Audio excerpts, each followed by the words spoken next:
Om Akhanda Mandalakaram Vyaptam Yen Characharam Tatpadam Darshidam Yen Tasmai Shri Gurave Namaha Ajnanatimirandasya Jnananjanam Shalakaya Chakshurumilitam Yen Tasmai Shri Gurave Namaha Gurur Brahma Gurur Vishnu Gurur Devo Maheshwara Gurur Sakshat Parabrahm Tasmai Shri Gurave Namaha.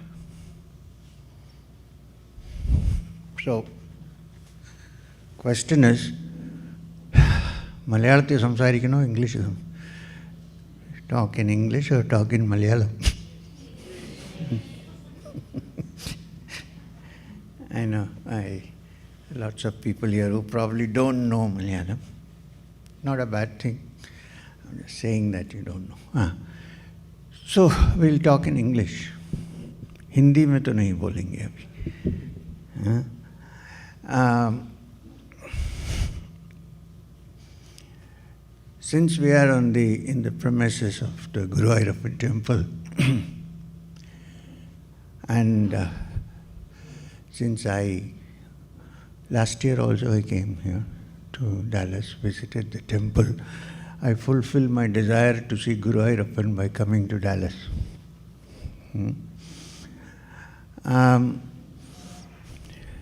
Since we are here, I would like to base today's Satsang on, I know you would be happy if I tell you about my experiences in the Himalayas and all that, but since we are here in the temple premises, I would like to talk about something related to Krishna.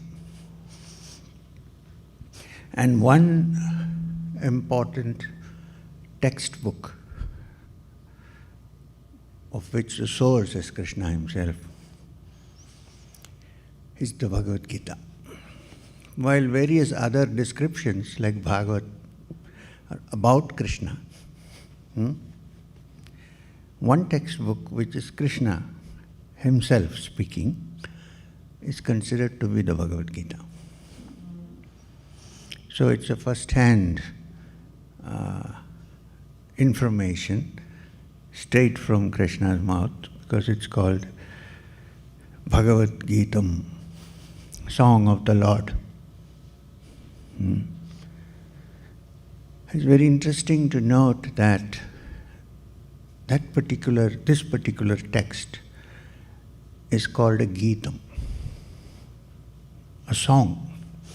It's called the Song of the Lord. They could easily have said, the Lord talks. Even though every chapter generally begins with Sri Bhagavan Uvacha, it doesn't mean talking, it means he says. That's what it means. So why is it called a Gita? Gita is something which is song. It's sung, not talk like this in prose. We need to look at this a little carefully. We will examine that. We will also examine the fact that the Bhagavad Gita, with its 18 chapters, forms part of the curriculum for any serious student of Vedanta. The Prasthanatraya, the three curriculums that one needs to understand Vedanta. Vedanta means knowledge of the Supreme Being. Is one, the Upanishad, two, the Gita, and three, the Brahma Sutras. The problem is that, well, the Brahma Sutra is almost impossible for most people to get through, even after a few pages, because it's very tough and also promulgated by Vedavyasa, as the Gita is also. Can you imagine trying to find out the truth from a text whose first sentence is Atato Brahma Jijnasa, here begins the knowledge of the Brahman. it's not so easy. Even though commentaries have been written, Adi Shankara has written excellent commentaries on the Brahma Sutra, so on and so forth. Then we have the Upanishads. The Upanishads are the essence of the Vedic teachings that we have. And therefore they are called Vedanta because they come at the end portion of the Vedas, the last part of the Vedas. Vedas have Samhita, which is the hymns and the songs. Gayatri is part of the Samhita. And then you have the Brahmanas, which are the ceremonial part of the Vedas. It's all Veda. People feel that, sometimes think only the Samhita portion is the Veda. It's not. So the Samhita is Veda, the Brahmanas are Vedas, and then there is one portion called the Aranyakas, which is that portion which is studied in the forest. Why forest? Because that's where people went to be in solitude and delve into the deeper aspects of life. Find out where we come from, what's our source, who we are, and so on. Now, if you go into the Aranyakas, it's a very slow movement, almost imperceptible, into the Upanishads. And therefore the Upanishads give the essence of the Veda Vakyas. The Samhita portions of the Veda, Rig Veda, Yajur Veda and Sama Veda, Atharvana Veda also later, have certain words, certain sentences which are called Veda Vakyas. One is Aham Brahmasmi. Dangerous thing to say unless your ego is completely cleared. Prajnanam Brahma. Supreme Brahman is consciousness. I am Atma Brahma. My Atman, myself, is none other than the Supreme. When the mind is purified, of course, not before that. And anybody else? Tattvamasi. That you are not this, but you are that. These are the Veda Vakyas. The Upanishads go about trying to make us understand what they really mean. And my name is M, or people call me M. It could be Manushya or Manav or Madhukarnath or whatever. People call me M. But am I really M, or am I something more than that? What is my true essence? This understanding. So the Upanishads go about it in a beautiful way, but even the Upanishads are not that easy to understand. They make sweeping statements like even the mind cannot understand that Supreme Being. Ten Upanishad. And manasana manyute, that which even the mind cannot understand. Then we have no other instruments. So it's not that easy. However, the Bhagavad Gita, which falls in the middle almost in the Prasthanatrayas, goes about explaining the truths of the Upanishads and the Brahma Sutras in simple language, in the form of the song of the Lord, and also in the form of a dialogue. Dialogue is between Krishna and Arjuna. Although when you read the Gita, you see mostly it's Krishna who's talking. Arjuna gets here and there some chance to butt in, but then he is silenced very quickly because Krishna is talking. Sri Bhagavan Uvacha. So this is the Gita. Now, is there any scriptural evidence that the Gita is the essence of the Upanishads? Yes, there is.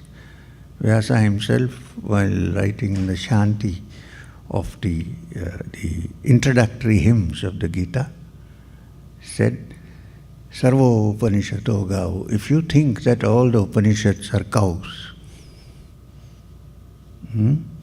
Dugdha Gopalanandana, and if you think that Krishna, Gopalanandana, is the one who is milking the cows, Sarvo Upanishato Gau Dugdam Gopalanandana Partho Vatsaha.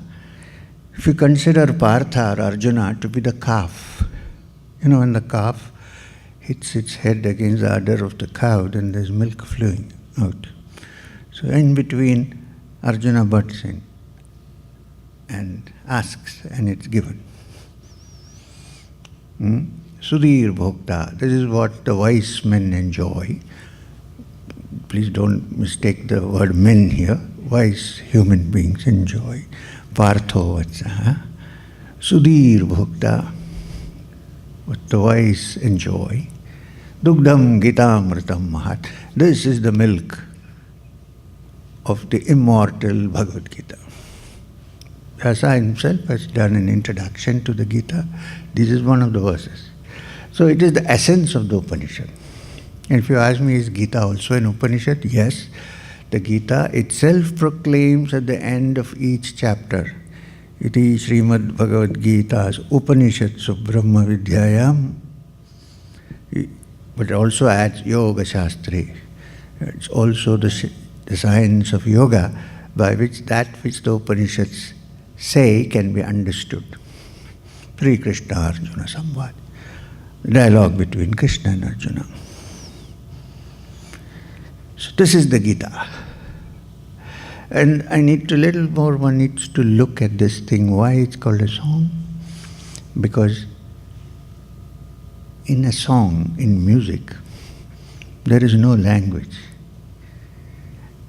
When Krishna played the flute in Vrindavan, there no words were necessary. The gopis went crazy. Not only the gopis, the yogis went crazy. So therefore, many people say that the gopis were themselves yogis. Because there were no words. It came straight from the heart. When you're tired of words, what do? Generally, you listen to some music. Now here, wisdom is being distilled in the form of music. And that too from a divine being who is considered to be the avatar immediately after whom Kali Yuga started. And also the Puranas consider him as a Purna Avatara, a completer. So therefore the wisdom that comes is the beautiful sound of music. Not the English sound of music, the sound of music. So this is why Gita is so important to understand. Having said that, let's take a look at the Gita. We can't look at the entire Gita today. Even one chapter can't be done in a short satsang. It would take many days. We need to have something like a saptaha or something. Anyway, we'll do it concisely, as much as we can. You would notice that the first chapter of the Gita is called Arjuna Vishada Yoga. The yoga of Arjuna's, how would you translate Vishada? Disenchantment, doubt, insecurity, indecision, basically pain, sorrow. This is the beginning of the Gita. Arjuna Vishada Yoga.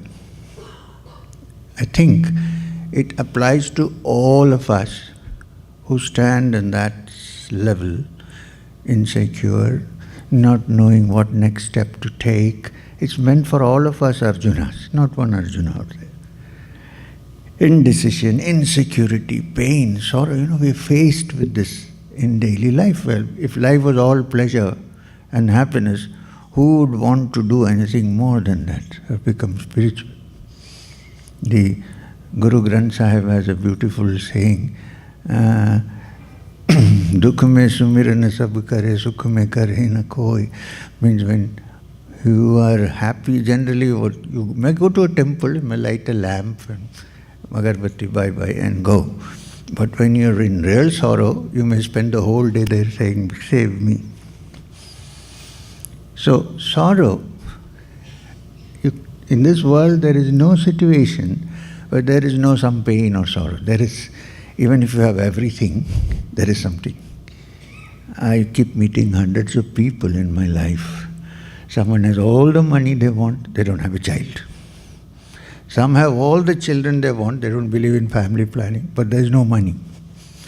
Some, you know that, I don't have to tell you, we all know that. Something is there, but something is missing. I think I have a lot of knowledge, but then I feel, no, I'm incomplete, I don't have. Somebody has more. This is our life. I'm not trying to paint a bleak picture of life. There are also flashes of happiness here and there. I'm not saying that, but there is. We have to understand this. If we don't know this, we run into trouble, then you see, it's there. So in this process of pain and sorrow, we're all Arjunas. We don't know what step to take. And therefore, Krishna is advising Arjuna what step to take. He says, what's happened to you, Arjuna? You were all right. I thought you were a brave warrior. You're supposed to move forward. You're saying, I'm going to give up and go back. Krishna says, this is not sannyas. You think it is sannyas? It is not sannyas. You're afraid that you may fail. It's the fear that's driving you back. And it's also the fear that you lose your name. Your name and fame will go into the mud if you fail. It has nothing to do with your compassion. So, take up your bow. Move forward. I'm not saying this is a teaching only for a war situation. It's also a teaching for daily life, the battle of life. Not to feel defeated, but to move forward. Pick up your bow, he says, and move forward. This is where it starts from. And then he goes to the next, which is Sankhya Yoga, the next chapter, which means the knowledge of the world and how it is created and so on and so forth. Then from Sankhya to Karma Yoga, and from Karma, how to perform action perfectly. We all perform actions, but there is an art of performing action where you do your action and are never worried about the result.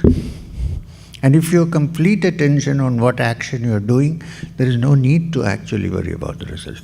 It will happen anyway. If it doesn't happen, well, it doesn't happen. Move forward. All human beings, not only in spiritual life, basically it applies to spiritual life, even in material life, all people who have finally won the game are those who did not turn away because there was defeat. There were Arjunas who picked up their bows from there. If you get defeated and give up, you cannot move forward. Look, ask anybody who has done well, even in material life, and moved forward.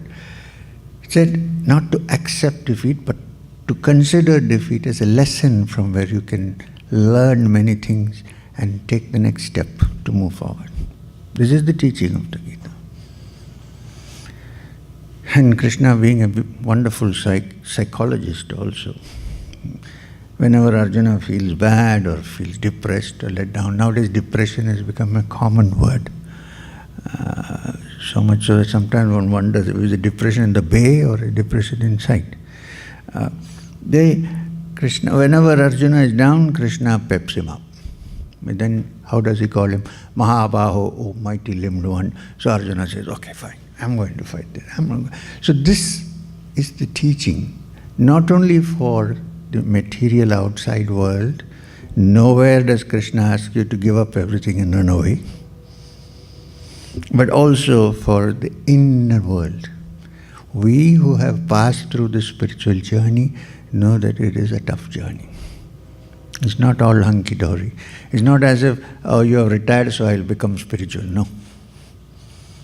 It's quite a journey. But what awaits us at the other end is worth the journey, however tough it is.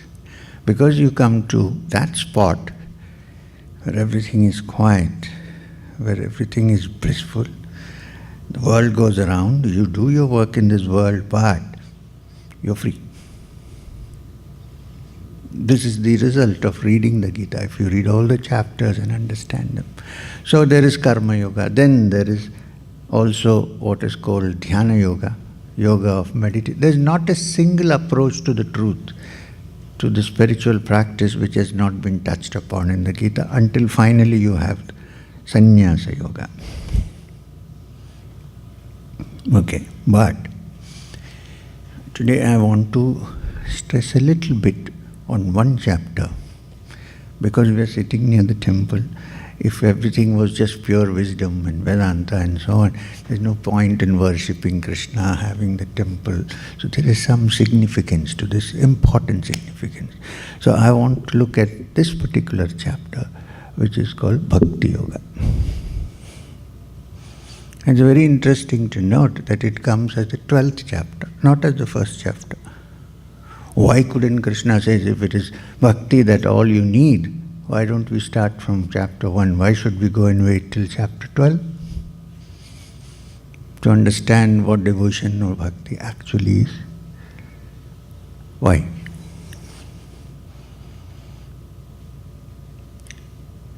To those who think Jnana Yoga is a wonderful thing, Upanishads and so on, I need to tell you that we haven't had for many hundred years as great an interpreter of Vedanta as Adi Shankara. I can't see anybody. Of course, there are other acharyas, Ramanuja, Madhva and so on, I agree. But one who could comment on and explain the Upanishads, the Gita, the Brahma Sutras and several others, Viveka Chudamani and so on, was this bright star called Adi Shankara. Now, after having done all that, and done also the Brahma Sutras, the same person who is worshipped as the incarnation of jnana, or knowledge, also sang the song Bhaja Govindam, Govindam Bhajam Mudamate, fool, chant the name of Govinda. If Shankara could say that, we have people who have just done 2 Upanishads and say, hey, we are Jnana Margis, all this is not like. Please, I'm reminding you that it was Adi Shankara who sang the song. Means, Bhaja Govindam, Govindam Bhajam Mudamate. Well, he could call people fools, I can't, but Mudamate. Samprapte sannihite kale, your time of going is come, very close. Nahi rakshati dukrana karane. Sit here and make grammatical constructions, you're not going to escape. So what do you do? Bhaja Govindam. Reason being that in the teachings of wisdom, there is nothing you can do once you understand the limitations of the mind. Mind can take you to some level. Beyond that, the mind has no meaning. It has to disappear. And when I say mind, the ego also has to go. Not easy. Most people who say have no ego are full of ego, so we have to be careful on that. So, the question is, why had Vyasa to wait till chapter 12 to talk about bhakti, which seems to be a core issue also in the Gita? There must be some reason. If you look carefully, you'll see, till chapter 10, Arjuna and Krishna, till chapter 9, they're talking to each other on very friendly terms. Arjuna, Krishna is almost his, chauffeur, Sharati, Partha, Sharati. And Arjuna is sitting there. They're like relatives. Their brother-in-law, friend, charioteer, equal terms. Till 9th chapter. Krishna says something and Arjuna says, I don't agree. Let me ask a question. It goes on. Then suddenly, in chapter 10, Krishna turns the record a little bit upside down by saying that among the immovables I am the Himachala, among the mountains I am Meru, among the Munis I am Kapila, and so on and so forth. That's the time when Arjuna is wondering, what is this happening now? This guy was just sitting and talking to me, and suddenly he says, and I know him, who he is, and he suddenly says, I am the Meru among the mountains, and the Samaveda among the Vedas, and Kapila among the Munis. And so who is this guy now? The rational friendship and the relationship that Arjuna and Krishna had built up till then is beginning to collapse.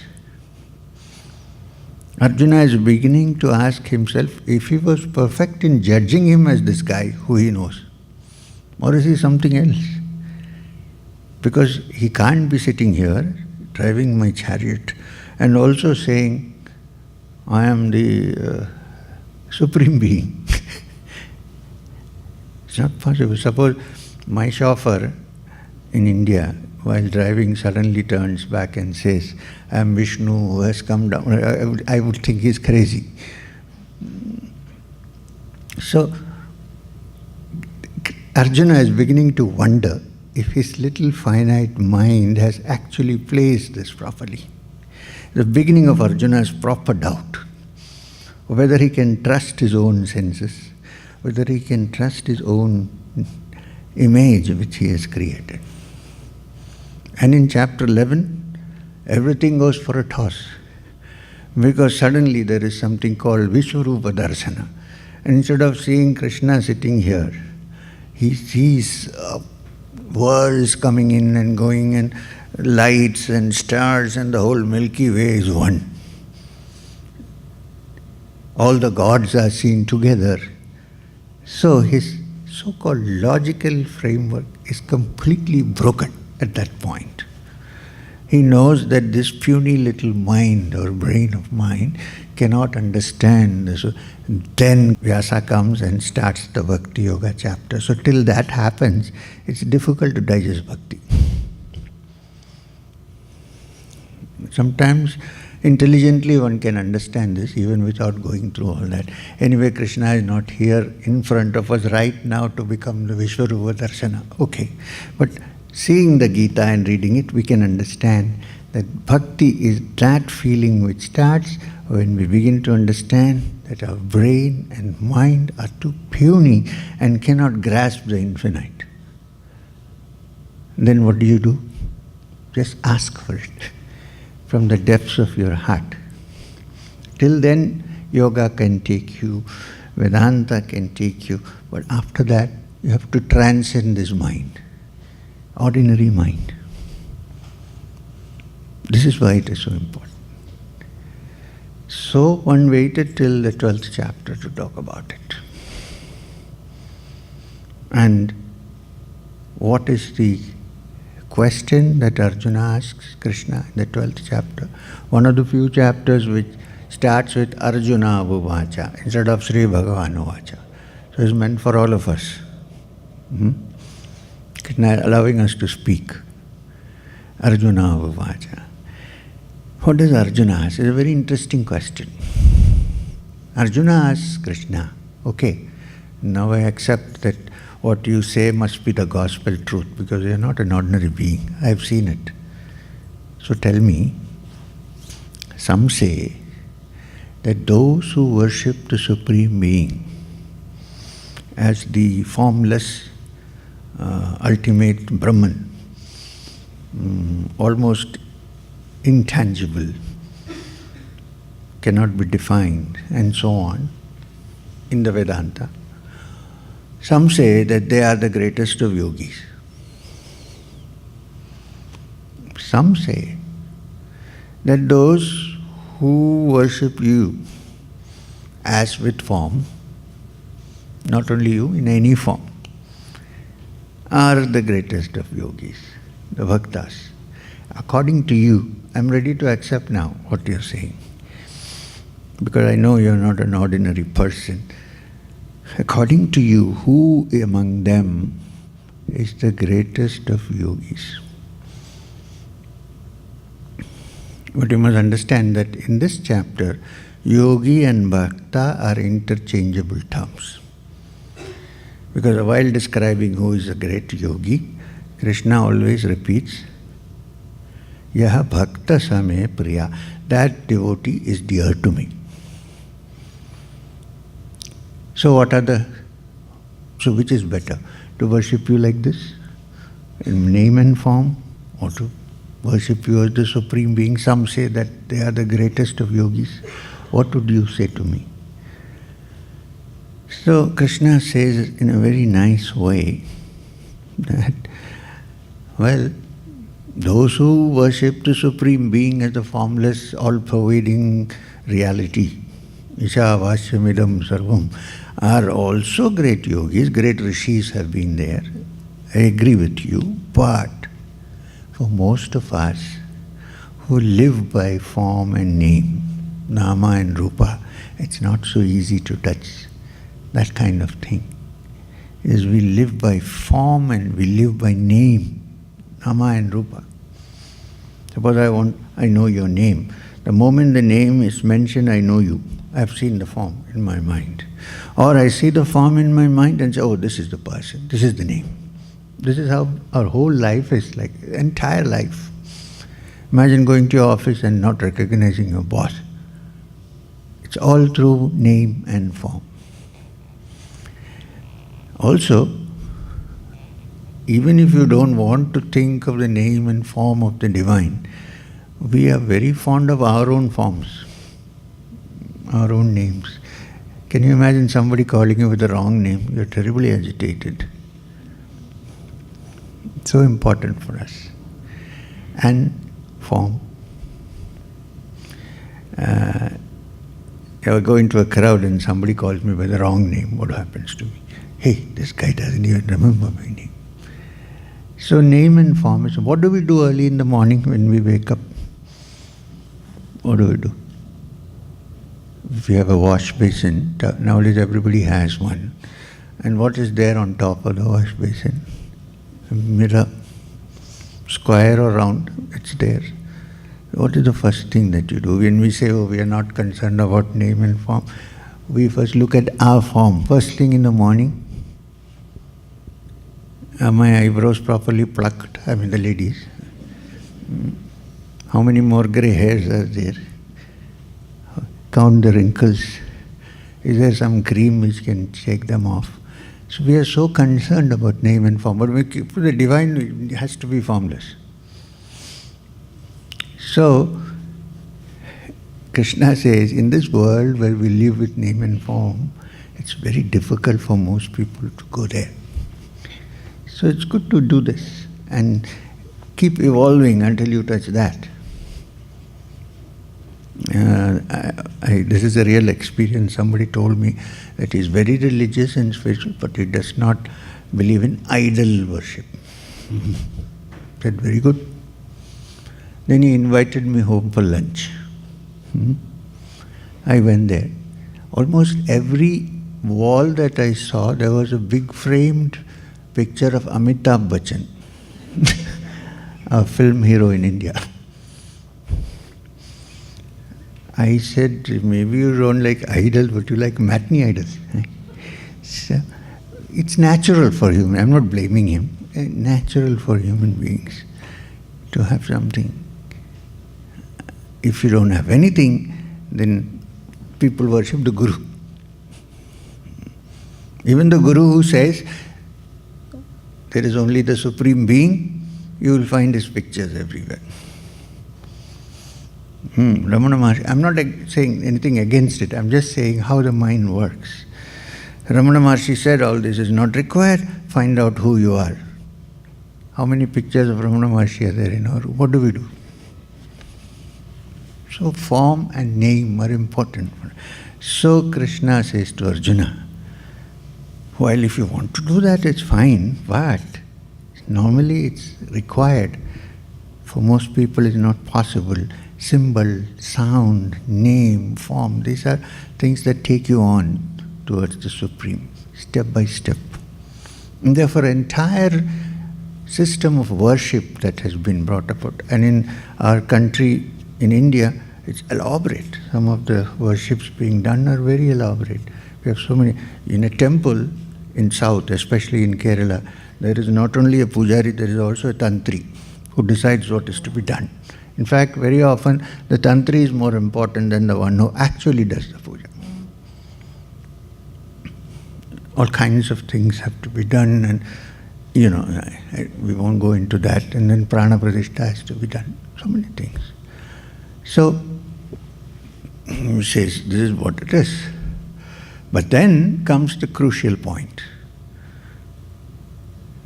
Krishna says to Arjuna, okay, it doesn't matter how you worship the divine, formless, with form, doesn't matter. But when I say somebody is a great devotee or a great yogi, that person should possess some qualities, attributes. If these attributes are there, then I would call such a person a great Bhakta or a great yogi. If these attributes are not there, no matter how he worships, he is not risen above. Maybe with form, without form, doesn't matter. Chaitanya Mahaprabhu made a great statement. He said, the Supreme Being can be with form or without form, or with or without form at the same time. If you say no, then it's not a Supreme Being. Ordinary being, yes, you can be either this or that. If it is supreme, then it can be both or not both or whatever. You can't define. So the starting point is when we understand that this puny little brain of ours cannot define that. And if you can set it aside, then probably there is a link. So anyway, so what are the three attributes that Krishna says to Arjuna, which if somebody possesses, I would consider that person, Yaha Bhakta Same Priya, as dearest to me. Three qualities. One who has control over his emotions and senses. Samniyam Indriya Gramam, one who has control over his senses and his emotions, his or her. Quality number one. Quality number two, Sarvatra Samabuddhaya, one who can keep the mind tranquil under all circumstances. You know how our life is. It's like a, what is it called, a roller, what's it called? Roller coaster. Yeah, if somebody praises me, I'm flying high on cloud 9. If somebody says he's an idiot, I'm depressed. I'm not, I'm just in general. Now if you call me a fool, then but if you say, oh, he's a great man, then I'm on cloud 9. This is our life. If the boss praises me, I'm very happy. I'm up there. Tomorrow he says, what kind of write-up have you given us? You don't. This is our life. We depend on what others say. This you can get good lessons from politicians. They don't care what you say. They do what they want. I'm not saying we should become for them. Anyway, so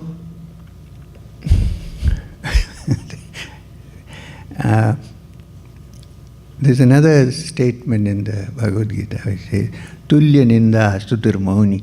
The Muni, the wise man, for him praise and blame are equal. His life doesn't depend on what others think. He knows. Tulya Ninda Stutir Muni. So, what if you call me a fool and I don't know English? Nothing. If I know only Hindi, I might think you're calling me a fool. I'm very happy.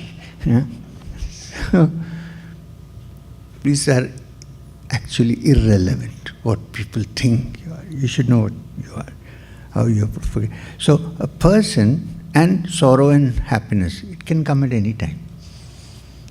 So Krishna says, the second attribute which I would expect of my devotee is Sarvatra Samabuddhaya, who keeps calm and tranquil in the midst of opposites, midst of all circumstances. I'm not saying you should welcome sorrow.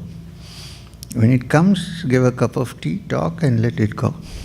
Same with happiness. We know of people who get so happy and elated they get a heart attack. BP is up. So can we treat both, or learn, cultivate the mind that looks and says it's useless to get caught up in this. Let it be calm. Let's be calm. Sarvatra samabuddhya. And the third quality is very important.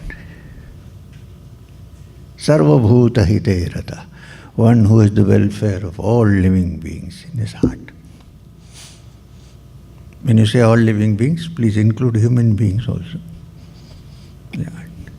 Sarvatra samabuddhya.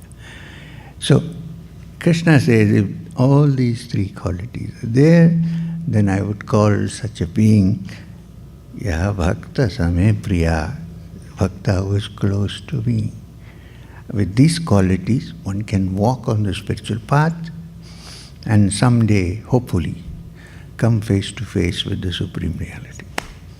You want to call it Rama or Krishna or Shiva or the Parabrahman, which cannot be defined. It doesn't matter what way you want to look at it. These are necessary for us to move forward. The Upanishads, which talk about wisdom, come to the same point through a different approach. You see, the eye cannot see it, the ear cannot hear it, even the mind cannot reach it, so what happens? And the mind melts and disappears, the ordinary mind. Then the divinity is.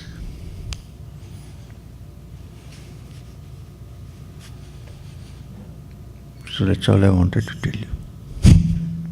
You were sitting on a Sunday evening. I'm thankful that you have come and listening to us, the premises of Guruvayurappan temple.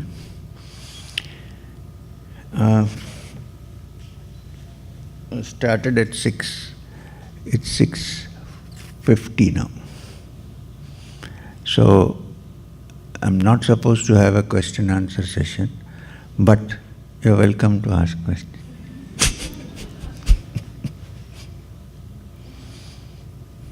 One by one. Just to manage the mic. Okay. Because he asked me if there is a question-answer session. I said no, but then I always like to do what I should not be doing. So I'm going to request that people come on this side to ask your question, because I won't be able to pass the mic around, and we'd like for everyone to hear the question. So please gently come here. One more thing, no political questions. You're lucky. Sir usually says, ask me only questions on what I discussed today. He did not say that. I said that because our friend is coming soon to Houston, so I don't want it.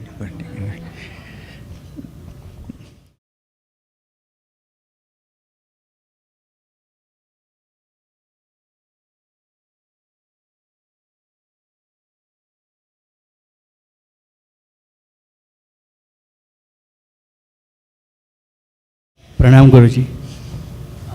When you sing, Say that again. when you sing, especially I have heard few hymns, shlokas of Gita, and it really touches my heart. So what do you want? What is If the you question? can sing few slokas, that would be wonderful. There you got me, but how to sing, yeah?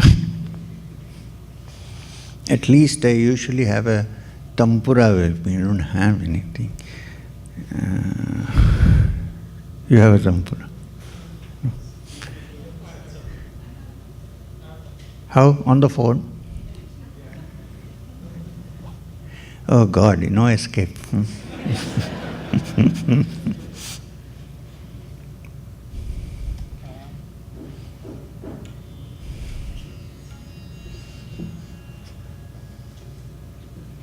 I don't know how to shut it off. I'll just take it.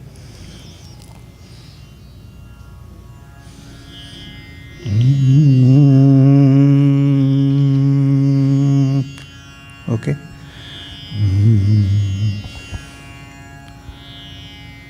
Om Shri Paramatmane Namah. Atha Panchadashodhyaya. Shri Bhagavanuvacha. Urdhvamoolamatoh shakham ashwattham pravaravyayam chandamsi yasya parunai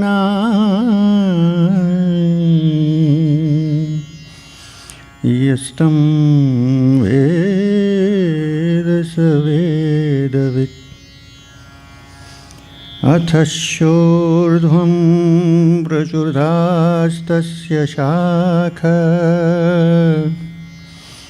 gunapravardha vishayapravala adascha moolan anusantatani karmanubandhini manushya. I think we'll stop because there are other questions.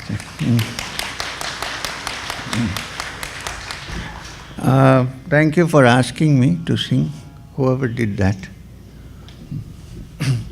I enjoy it, of course, but then we need to go back. It will go on, yeah. I hope you like the song. Okay. It's the Gita, not my song. Song of the Lord. The 15th chapter of the Bhagavad Gita, Purushottama Yoga. It's about the upside down tree. It's my favorite chapter. And any brahmachari who joins a traditional ashrama quickly learns to chant the 15th chapter because you're not allowed to eat without chanting.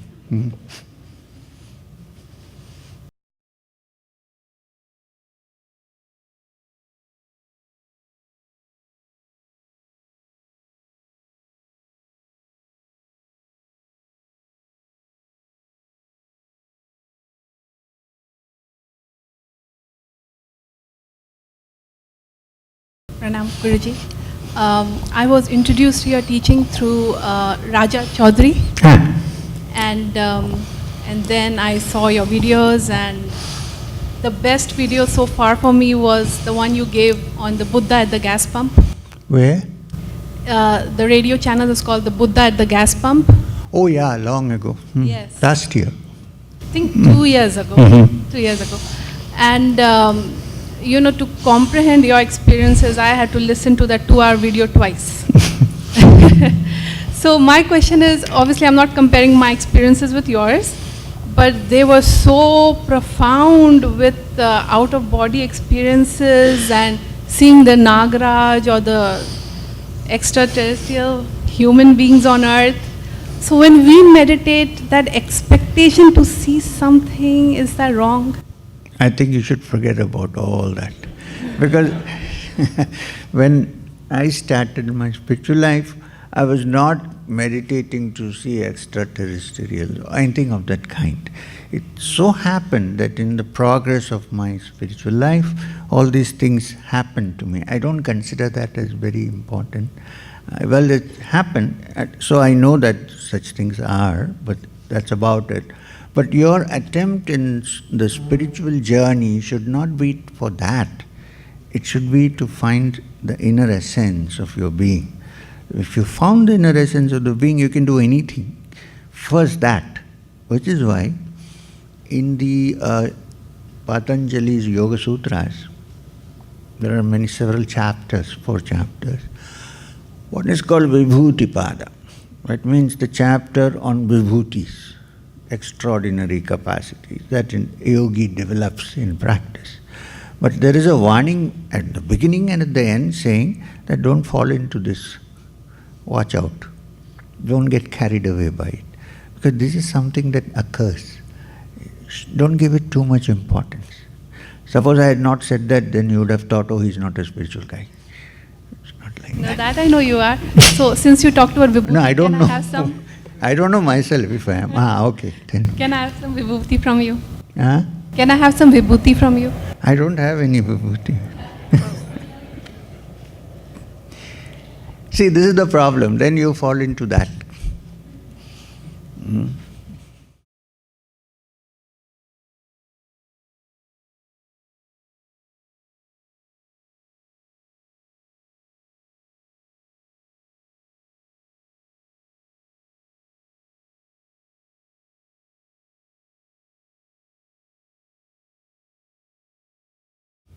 Shri Gurubhyo Namaha. Usually the disciples come all the way to see the Guru. Thanks for coming. Thanks for your... Oh, thanks.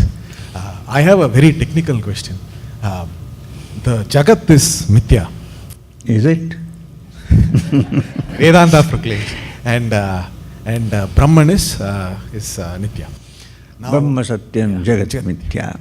So where does the Jiva reside?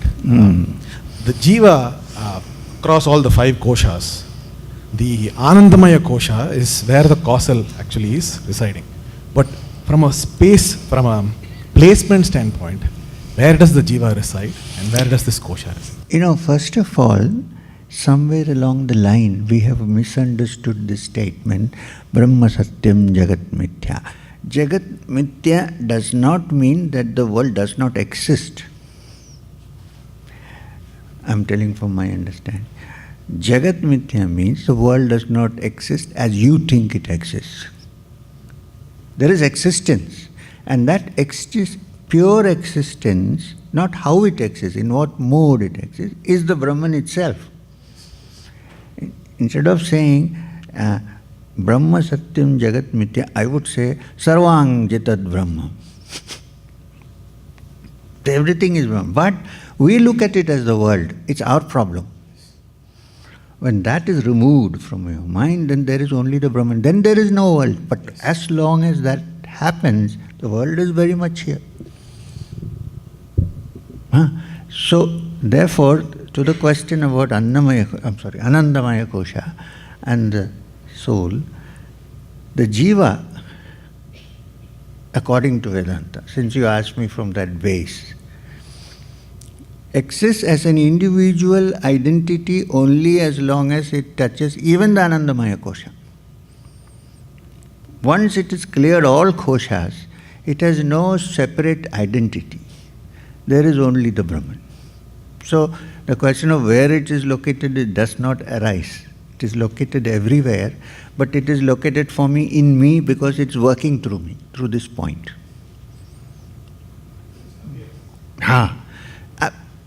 Well, as long as it lasts, it's not an appearance. It's real. But when you understand it and experience the ultimate, then it becomes non-existent, not before that. If it is non-existent always, even before we understand it, then there is no point in doing any study, nothing is required. But we do. Until we reach that point where it goes. This is about all I can tell you about this.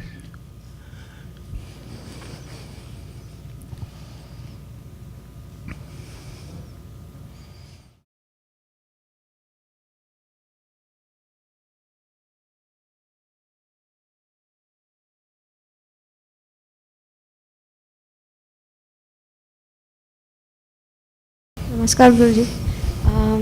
I met you last year in Long Island. This is my husband, Parimal. Where is your husband? Oh, yeah. Yeah, so we just recently lost a loved one, and can you give some guidance on how to deal with it, and where can I find something on how to deal with it in the Gita? I didn't hear you. What? Say that again. We recently lost a loved one. Yeah. And that I heard. can you give some guidance on how to deal with it? And is there any chapter in the Bhagavad Gita that explains on how to? Yes, there are some chapters of the Gita where it's explained how the soul goes and comes back again and so on. This chapter, I can't exactly pinpoint it to you, but read the whole Bhagavad Gita. Don't read just those chapters. The other thing is,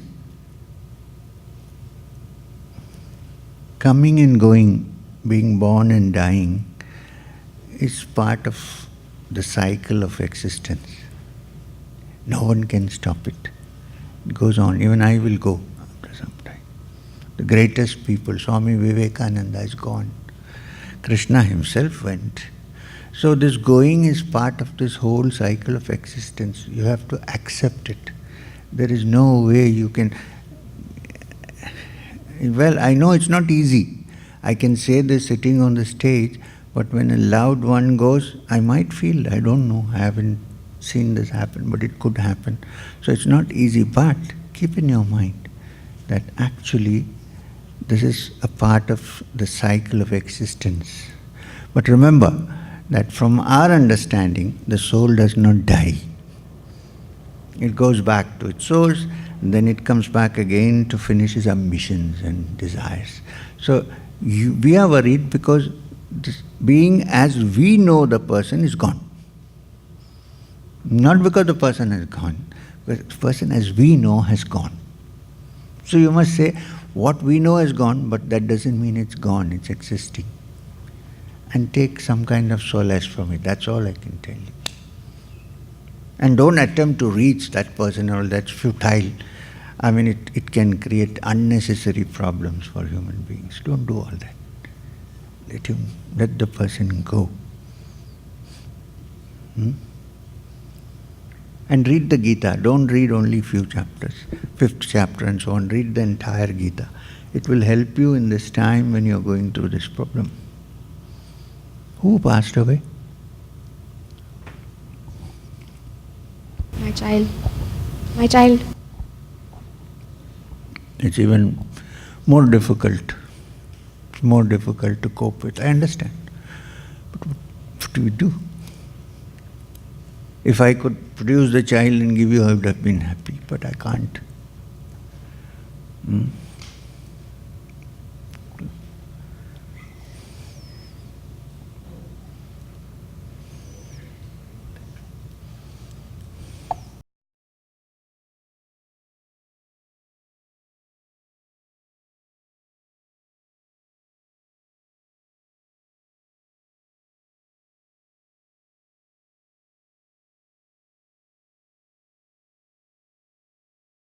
Vanakkam, sir. My name is Anbu. I came to the I know you, yes. I came to the Menla retreat. I'm sorry. Yeah. Last year. And you taught us the Kriya, and you told us continue the Kriya. That's what you're asking us to do.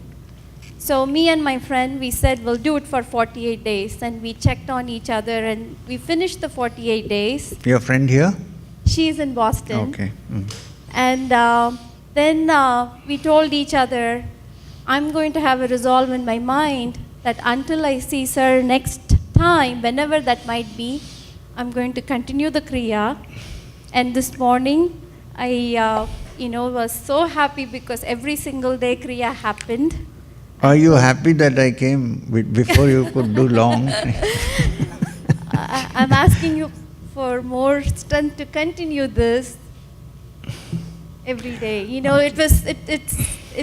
How it happened, all this, it's more than a year since I saw you, but it happened every single day. It just happened. I just want to say pranams for the grace and the strength you gave, and definitely wish to continue. Sure. So you expect me to come every now and then? Yes. Vanakkam.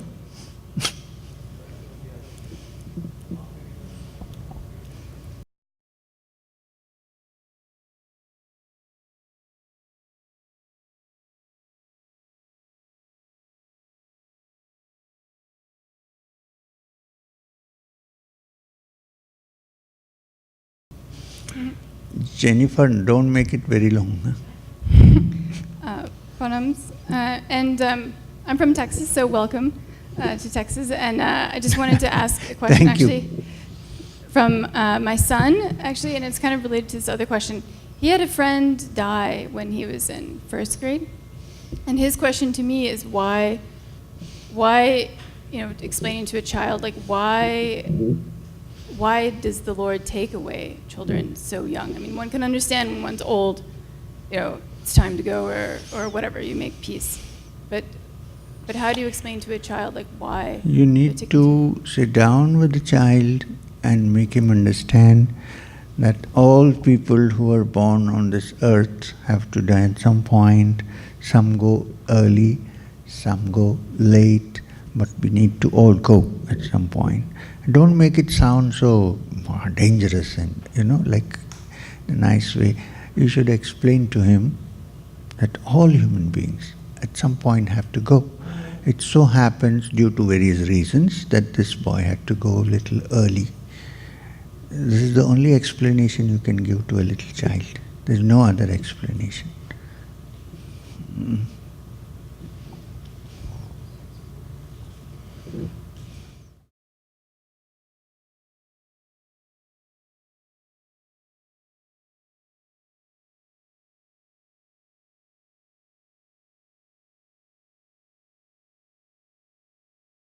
Hari Om. Namaste.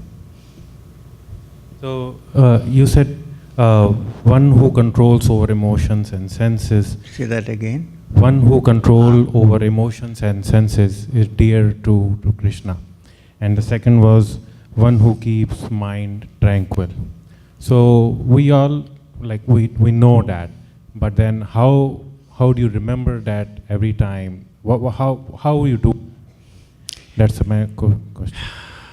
It takes time to put it into practice. It's easy to say it, but it takes time to put. First thing is that you should, these are not things which we can do only when we are meditating. In daily life, when we go out, we have discussions with people, we meet people, we communicate with people, we should remember that very often we react unnecessarily to what somebody is saying. So the only way is to keep a watch on ourselves. There is no other technique to keep a watch on ourselves. Before I speak, I usually follow one procedure, which is before I speak something, I think twice, what am I going to say? And to who am I going to say this? And if even these two are okay, is this the right time to say it? 80% of our problems are because we sometimes talk without thinking. It may be quite sincere, I agree. But so if you can tarry a bit and say, wait a minute, should I say this now? It may be even the truth. But should I say it now? No, because the situation is bad. Suppose you have a boss,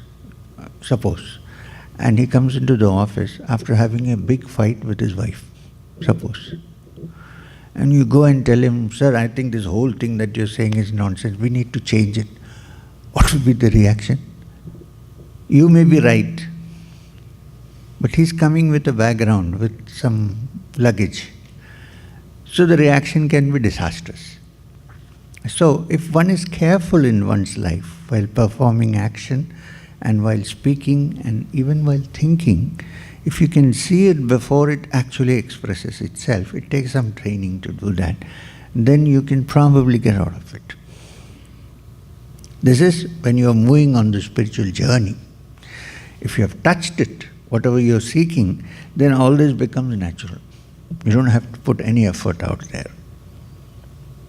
So watchfulness is the only means to figure out how to do this. What I'm trying to say is I don't have a technique, ready-made technique to do that. Thank you.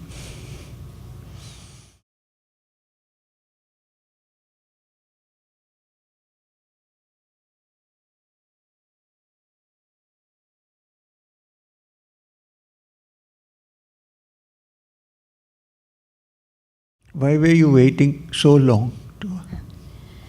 Because I was thinking if it was really a question I cannot answer. Pranam Shriyam. I feel very attracted to your Guru Baba Maheshwarnath ji. Okay. Is He there was a anything you handsome can? man. Yes. To the point that sometimes the image pops up in my mind when I'm worshipping and meditating. Is there anything you can tell us about Baba Maheshwarnath ji? Where is he? Is he in this loka? Which realm is he? Is he coming back? These are not. Does he initiate people? These are not things that I'm supposed to discuss. Can I ask one? But I appreciate that you love him. All that I understand. But whether he'll come back or where he is not something which I can discuss with you. I can't say I don't know, but I can't. Sure, I understand.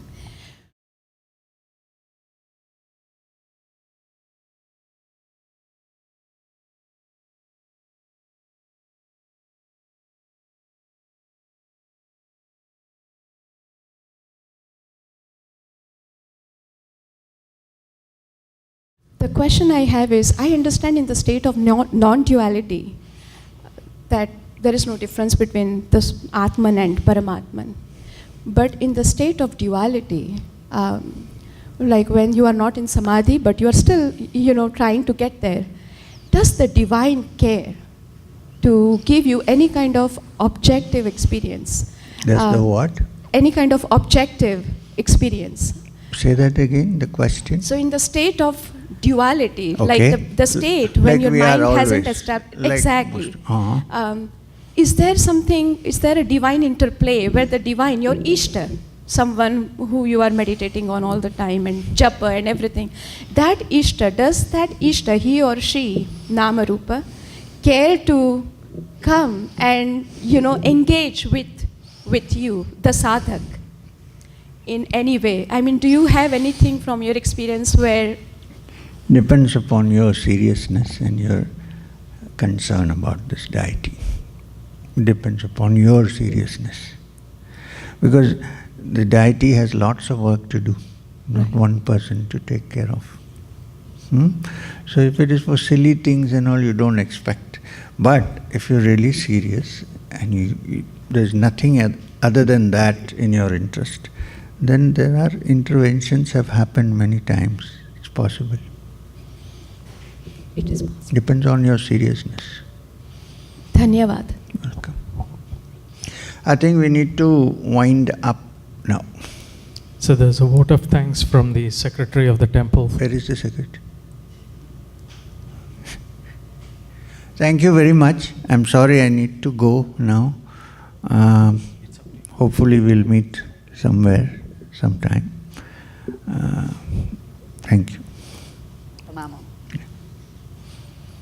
On behalf of Sri Guruvayurappan Temple, I want to thank Sri M for coming and giving us this wonderful satsang with a beautiful introduction to Bhagavad Gita.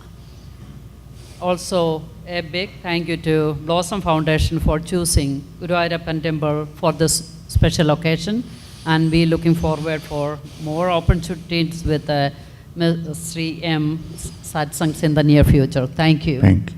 Thank you. Now I need to tell you, madam, that since we have a center now, just about 2 hours from here in Texas, in Graham, we inaugurating it just this year. We have a place, we have retreats going on. So whenever I have to come here, I have to come to Dallas. So I assure you, every year when I come to Dallas, one satsang we will have here. Thank you. Thank you so much. We take this as a privilege. Thank you.